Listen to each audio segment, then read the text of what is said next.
Welcome to this test on literary terms flashcards.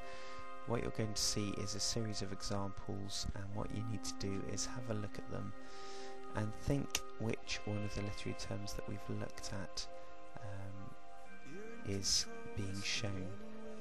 What examples are you seeing? And then it will be revealed. If thou keep promise, I shall end this strife, become a Christian and thy loving wife. Well, hopefully you got that. It was a rhyming couplet, and also a rhyming couplet from Merchant of Venice, which we've all looked at, and that was Jessica talking to Lorenzo.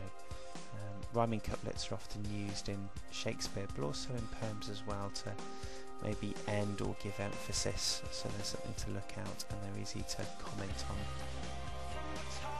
So not an example here, but what's another word, what's the literary definition for this anticlimax?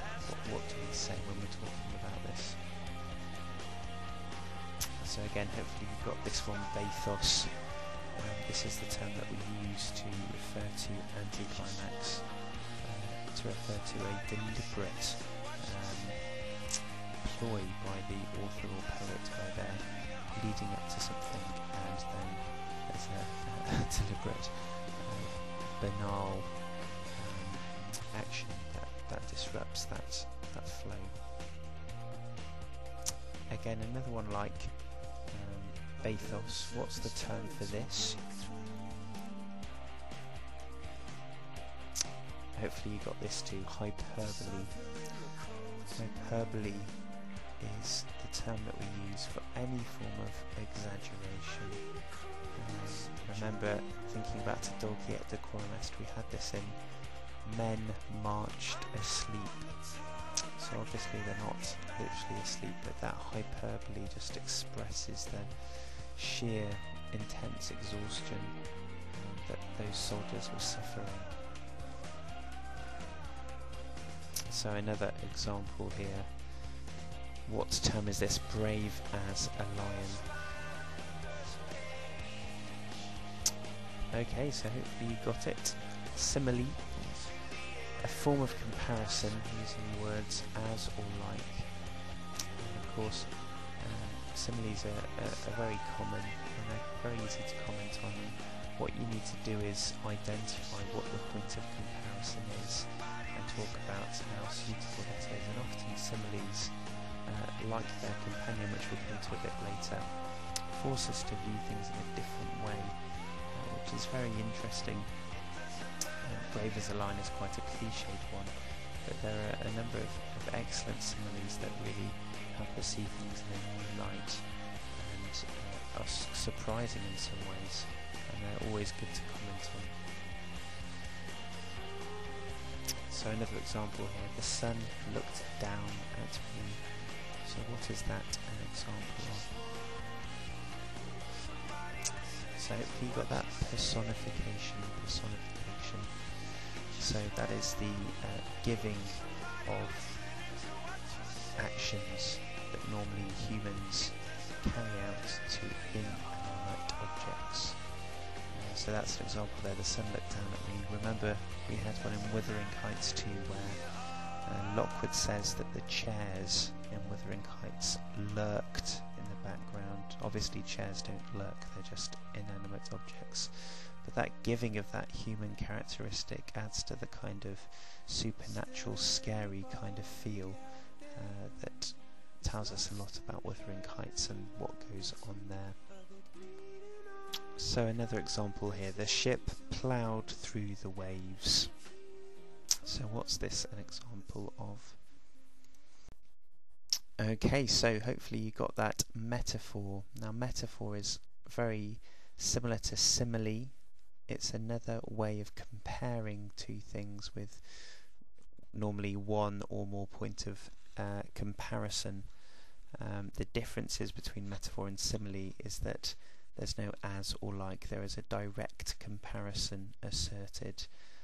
So my love is not like a red, red rose, my love is a red, red rose. there's no like or as, which makes them metaphors more direct in a lot of ways. They're also in some ways harder to detect. One way I try to think about it in terms of my own mind is saying, is it literally true? Can the ship plough through the waves? Well, no, it can't. It's not a plough. So therefore you've got the metaphor there. The ship, the movement of the ship through the waves is being compared to the way a plough goes through soil in a field, talking about the ease, the strength of the ship, how easily it transports itself and cuts through the water, maybe identifying and emphasizing its strength, its grace. And so metaphors are again another very common feature in literature that you need to be aware of and to watch out for, identifying anything which isn't literally true but which does stand out in lots of ways. There are lots of metaphors that really again do stand out.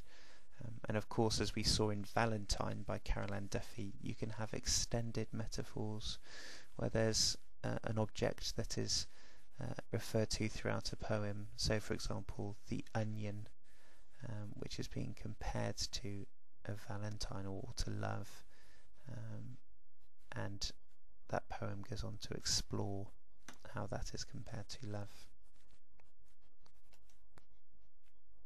Another example here, fearful fires flaring. Hopefully you should get this one. And so it's alliteration, and alliteration is any words or series of words which have the same beginning sound, the same consonant or starting sound. They could be separated by words, they could be together, but if there's in a verse of poetry or a line of poetry a number of words that start off with the same letter, that's alliteration. And again, that is something you can talk about the effect, and with alliteration we're talking about the kind of tone that gives. Does it make it sound majestic? Did it add quite an awesome tone, or does it make it sound more sinister? There's an excellent example of this in the passage that we looked at by Susan Hill, The Woman in Black, where she's talking about the water lapping, and that sinister tone is how to be created by the words and the alliteration that she uses. So what tone is being used? Is it a very depressing tone that's being created there by alliteration? And the last one here, another example, the sky crackled with thunder. So what is that an example of?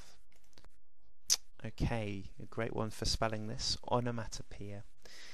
And onomatopoeia again is very common, very easy to identify. Any word that helps create the sound that it's trying to convey. So any word you think like buzz, scuttle, shriek, whisper, any word that helps to enact the sound that it's trying to convey.